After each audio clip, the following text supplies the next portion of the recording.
Okay, I think we'll move on to the next talk now. We'll see if the online aspects will work. So hopefully we'll get up a picture of Ed Cook, who's at the Lamont Doherty Earth Observatory in Columbia University. And Ed's going to be talking about more about the tree ring standardization approaches that Tim introduced, and harking back to a person called Schulman from the 1950s and 60s who had ideas about that. And his provocative title is Back to the Future with Tree Ring Standardization. Maybe Schulman did it right all along. So Ed, I hope you can hear us. Yes. Can you hear me, Phil? Yes, we can. Take it away, Ed, then. Okay, I will share the screen now. And okay, here we go. Okay, well, thank you very much for giving me the opportunity to give a talk on a topic that's been sort of bedeviling my career for most of the years I've been in the science. To set the stage, as I look back on my career as a dendrochronologist, I note that it's been dominated by the reliance on digital computers for detrending and standardizing tree ring data. Tim, in his previous talk, talked a bit about this whole issue of detrending and standardizing for climatic reconstruction purposes.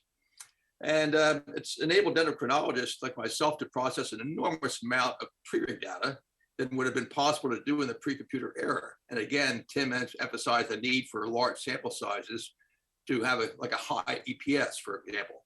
And this is good. But has come at a cost, in my opinion, a reduced connection to the data being processed, which I think is not quite so good. So now it is time to look backwards in time, back to the future, as I call it, to when tree ring data were detrended by hand with the aid of graph paper and flexible rulers, a time that required dendrochronologists to actually look at their data and make decisions based on experience. And for that, I introduce Edmund Schulman, in my opinion anyway, second only to A.E. Douglas, the founder of modern dendrochronology, in developing the scientific foundations of dendrochronology. Here's Schulman right here. This is his unfortunate obituary. He died in 1958, rather young, only 51 years old. And about just 2 years before his death, he published this monograph, Dendroclimatic Change in Semi-Arid America. And I wholeheartedly suggest that people read it because it's quite remarkable in the amount of work done.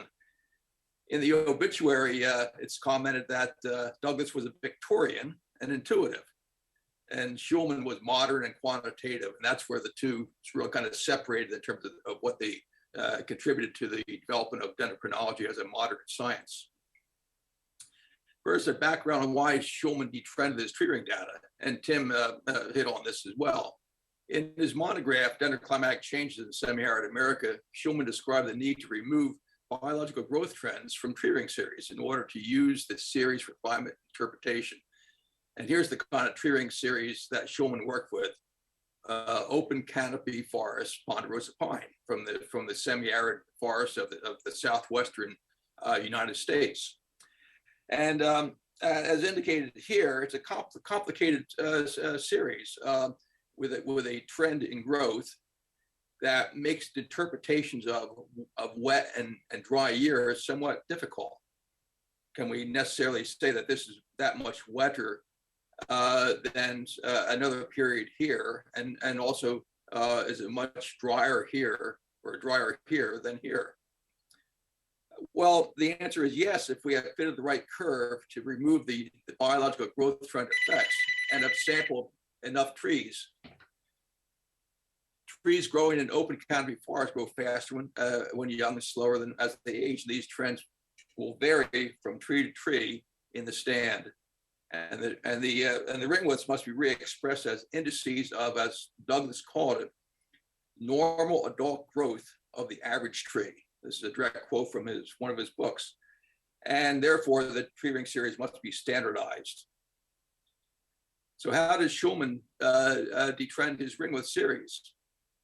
Tree ring standardization converts ringwoods into dimensionless growth indices traditionally anyway, by dividing each ring width, the so-called R sub t, t being time, by its respective growth trend value, C sub t, such that the index value for each year is a ratio of the ring width value measured from the tree divided by the growth curve that's fitted to the overall tree ring series.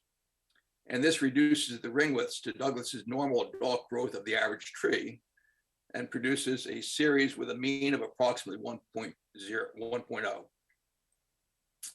So how does Schulman do this in the pre-computer days of dendrochronology?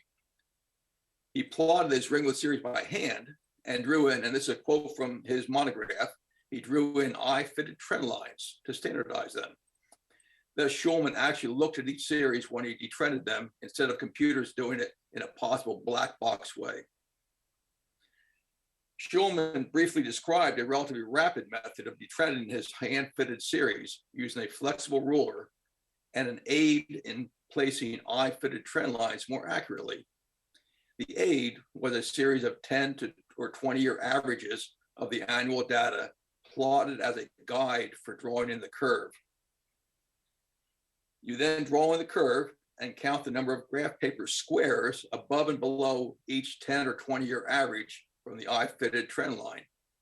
When the counts above and below are equal, the tree ring indices will have a mean of approximately 1.0 as desired. I always think this should be a required exercise for anybody learning about dendrochronology and how you standardize tree ring series. Well, here's what I mean schematically, in case it might be a little bit vague in the previous slide. Here's a plot of a Douglas fir series from just outside of Tucson, Arizona. The ring width series annual series are in black here, and a fitted trend line is shown in a thicker black line. Above and below the fitted black line are a series of 10-year means. You can see right here. So all Schulman did was say, simply plot those 10-year means and then just count the number of squares above and below. And when they're approximately equal, then you will have a well-fitted or well-placed trend line. So just count the number of squares and you'll have it. An easy and relatively rapid, as Schulman put it, way to place eye-fitted trend lines more accurately without the need of a computer. Here are some actual examples of Schulman's eye-fitted trend lines from his monograph, Climatic Changes in Semi-Arid America. Notice the way that Schulman's eye-fitted trend lines differ from each other and locally adjust to changing ring widths based on his experience. Sometimes they would go up like as you see right here, and then go down here and then go more or less monotonically out to the end of the series. This kind of pattern of variability is not always easy for a computer program to do consistently well in an automatic way without making oftentimes some hard assumptions about what is likely to be due to climate.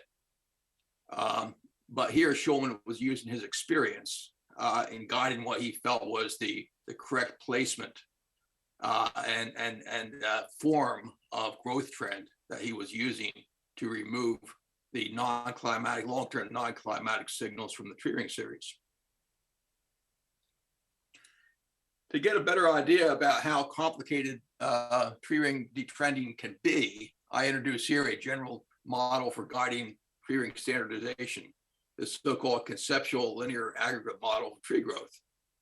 Now, perhaps it looks a little complicated, but it really isn't in principle. Just think of each ring width series, each ring width value being a linear function of an age trend, variations, higher frequency variations due to climate, and then the possible presence of disturbance terms. This one right here being the so-called endogenous disturbance effect, which is more or less unique to individual trees in the stand. And then the one here, the so-called exogenous disturbance effect, which is a common signal, non-climatic, might be caused by climate, but it's not climate in a true sense of the word. That's common to all the trees in the stand. Schulman was working mainly only with trees that had these two terms to work with. So it's pretty simple. But as soon as you get into the closed canopy forest, you run into the possibility of disturbances. They could be endogenous disturbances or exogenous disturbances. So now things get really ugly. And here's some examples of so-called disturbance pulses in trees growing in the eastern United States, closed canopy forests in the eastern United States that I've spent most of my scientific career working with. Here's an example of what I mean by endogenous disturbances. Okay, these are all red spruce series from the same stand. And you can see patterns of suppression release here that are asynchronous between trees in the same stand. So understandably, you wouldn't say that these effects are necessarily due to climate. They're due to something else that is primarily non-climatic. But the point is that they vary from tree to tree across the stand.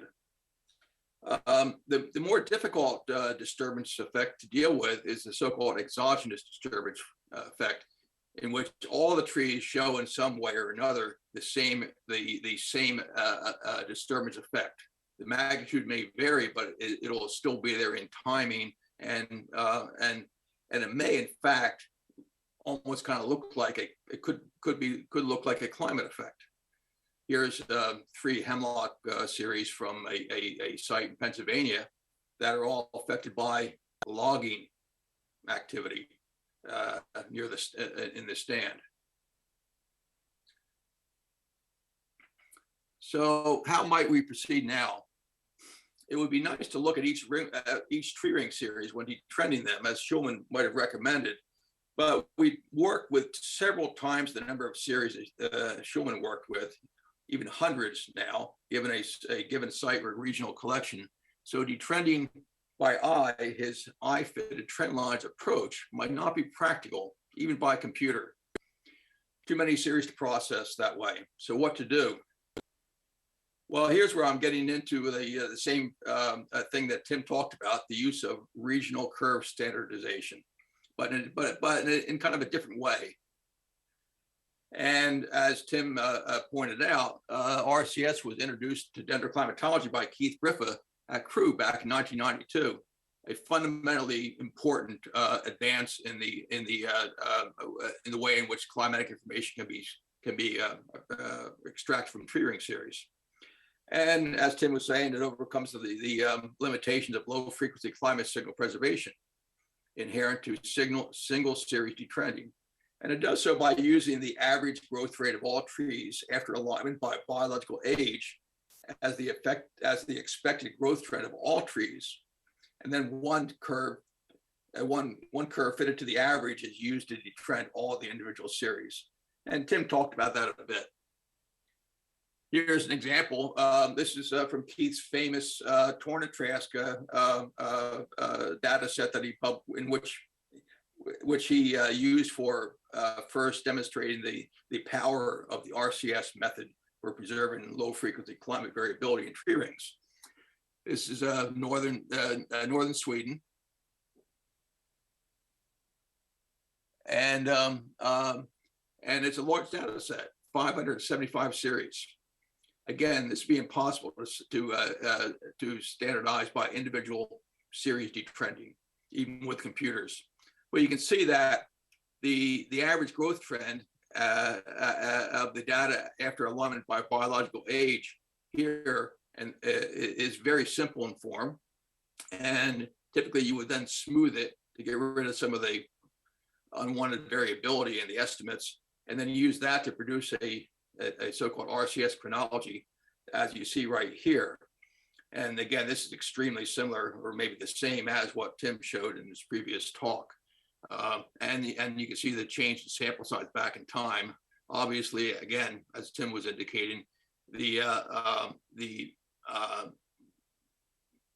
the fidelity of the low frequency signal, of course, will vary depending on sample size and as it affects the so-called expressed population signal. But RCS detrending based on one RCS curve may not be enough. The data could be noisy and biased in various ways. And so Keith, with his protege or graduate student, Tom Melvin, extended the RCS method to include multiple growth curves, the so-called multiple RCS method, MRCS. MRCS could overcome some of the deficiencies of a single curve RCS and still preserve a lot of low frequency variability. Here again, as we use in the same 20 data set, here's one RCS curve.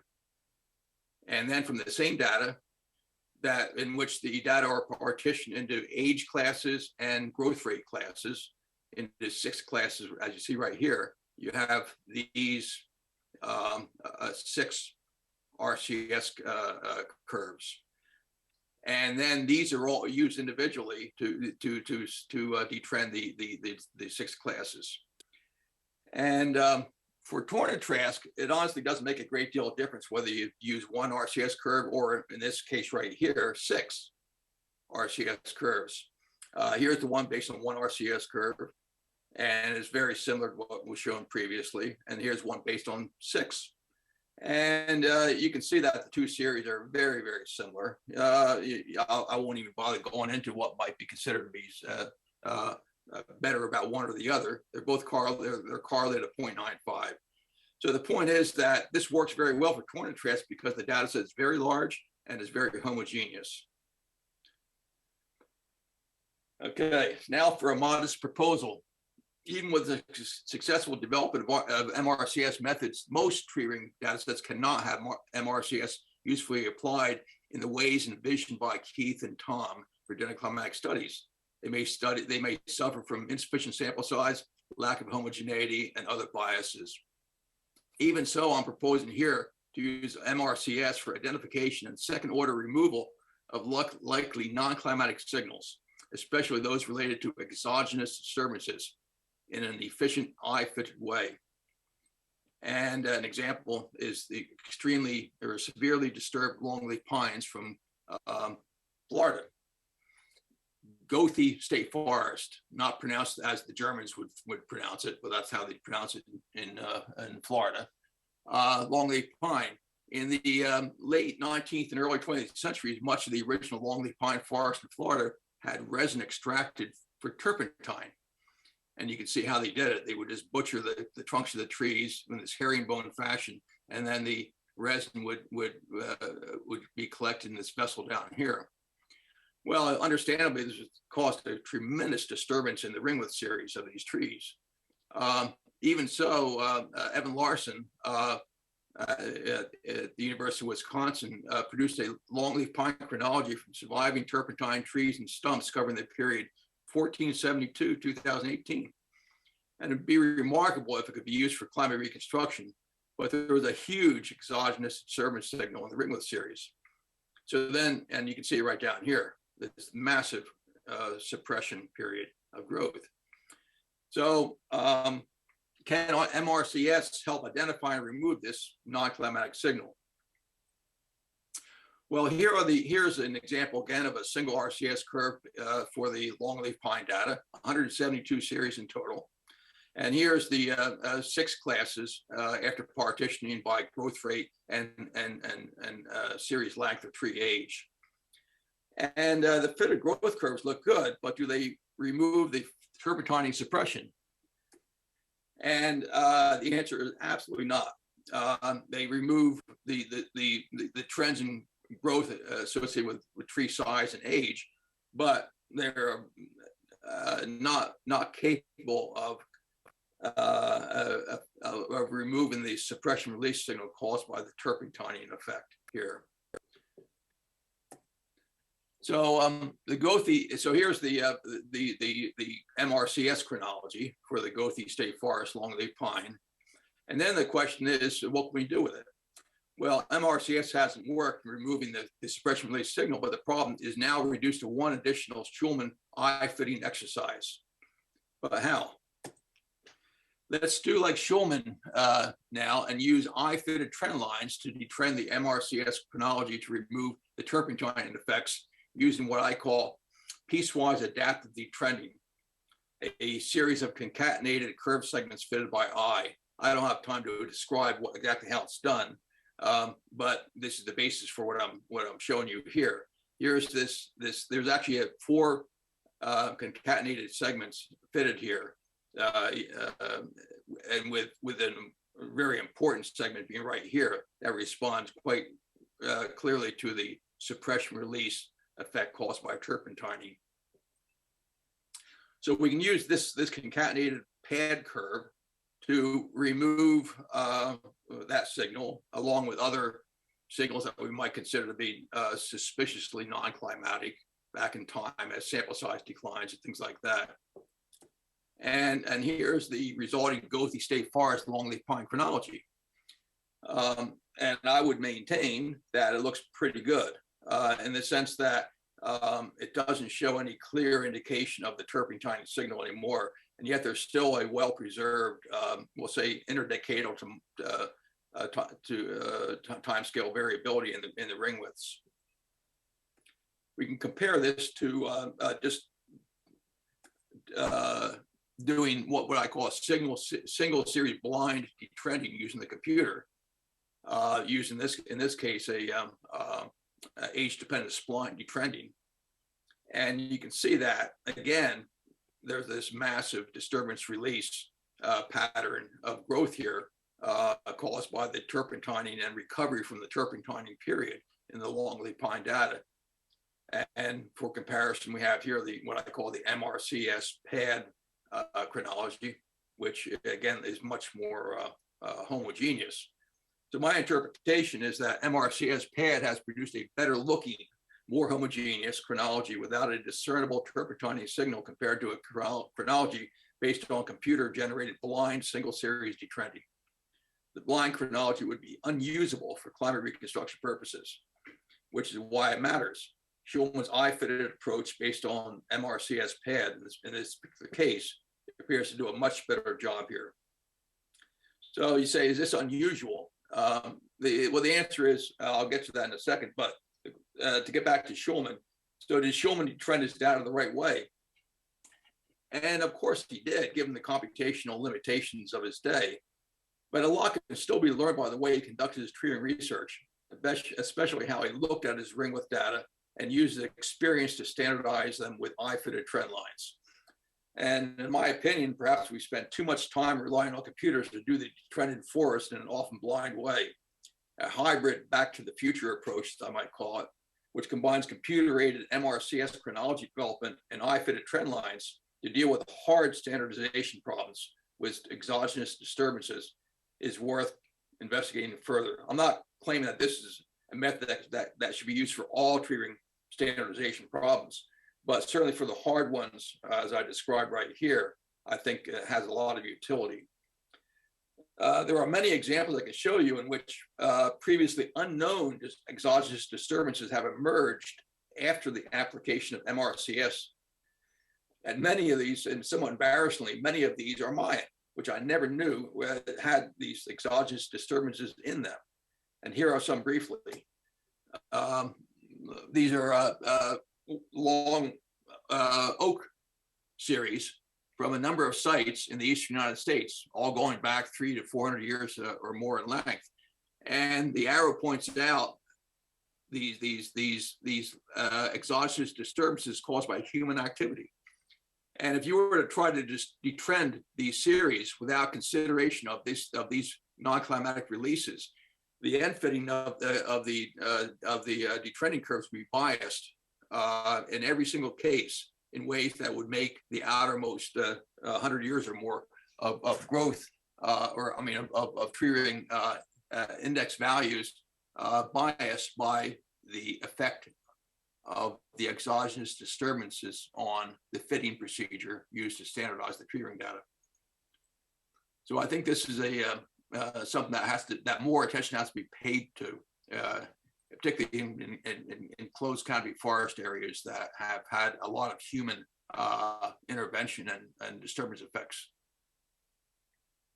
And with that, I'll close off my talk. I have not presented any solutions. I don't think I really had, just some insights and suggestions.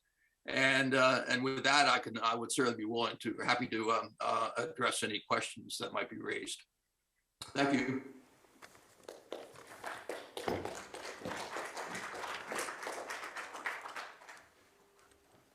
Okay, thanks, Ed. So any questions in the audience first? I have a question. Tim made a good point, and I know you know it, that the main advantage of tree rings is the replication. So you have multiple series and many sites from an individual site. It's whether this idea about standardizing for these disturbance effects can be made reproducible. So would someone else get the same answer that you got for some of these sites in the eastern US? Yeah, that's an excellent question, Phil. The answer is maybe not. The problem is that I've come to realize after so many years thinking about this problem that that tree ring standardization is almost as much of an art as it is a science, in the sense that one uses sort of external knowledge, you might say, or experience in detrending sometimes. So I think there are many other ways to try to search for these kind of disturbance, suppression release effects in tree ring series. I'm not saying that this is the only way to approach it. So I think that there would be lots of room for some level of variation in the product produced from the same data set by different people. I don't claim that I have a solution to that. There's not an objective solution to it. But I think that the kind of disturbance effect you see in the turpentine longleaf pines, I think required really some direct intervention of sorts into how the curves are fitted. That I don't think it's possible to easily do using just a kind of a purely computer-based approach. Okay, thanks, Ed. We have three questions from the online audience. Shall I say all three? Or? No, do the first one first. Yeah. Okay. Firstly, I just wanted to say there's nearly 100 people online, so really great turnout. The first question is from Daniel Balanzategui. Does PAD amplify the segment length curse? The segment length curse is certainly one that is a problem to deal with. I mean, the whole purpose of RCS was to, in effect, break the segment length curse in detrending to preserve variability at time scale longer than the individual series that are being detrended. And to the degree that RCS or MRCS works to preserve time scales of variability in excess of the individual series lengths, it'll apply across a broad spectrum of data sets. But when you don't have the data sets that are sufficiently homogeneous, sufficiently large in numbers, and also ones that are non-homogeneous in the sense of disturbance effects being in there, then I think we have to sort of admit that the pure kind of RCS approach, based on minimizing the segment length effect or segment length curse, is something you simply have to be willing to, in a sense, relax in terms of the final product that you're going to, produce. Okay, next one. So next one is from Joanne Clark. How far back in time have you been able to identify non-climatic effects on tree ring formation, and where in the world? Are there signals that you can look for in the tree rings, or do you require historical or archaeological evidence or data to aid identification? Yeah, very good question. I would say, right, to date, I've mainly been looking at modern chronologies, as it were, trees that have been growing over the past few centuries, but also ones that have been directly affected by human activity. And that means, in the most recent, we'll say 150 years, that's where you would tend to find, in the US anyway, the effect of human activity on tree growth due to selective cutting of the forest or other things like that. Back further in time, I haven't really. It gets much more difficult. I couldn't agree with you. I think that's probably what you're wondering about, because we have less information to differentiate natural effects that might be abrupt in character to effects that are caused by human disturbance, and we don't have a lot of historical information to necessarily help us identify those effects further back in time compared to the most recent, say, 150 years in the eastern United States. In Europe, perhaps, where there's more historical information, perhaps it'd be possible to go back further in time with some assurance about human effects versus natural effects on tree growth. But I haven't really had a chance yet to work with with data sets in Europe, for example. Okay, and the final question then. So the next one is from Manoj Joshi, I presume. Might one be able to train machine learning algorithms to spot such exogenous disturbances with enough training data?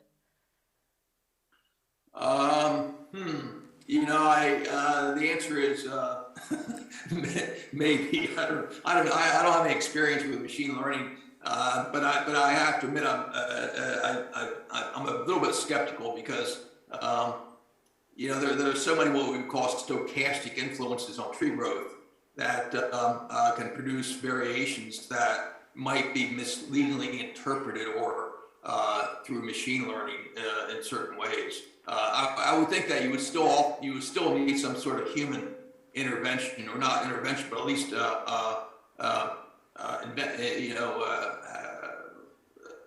oversight to see if the machine learning, in fact, makes any sense. It might work, but I have no experience with it right now, so I can't say more. Okay, thanks, Ed.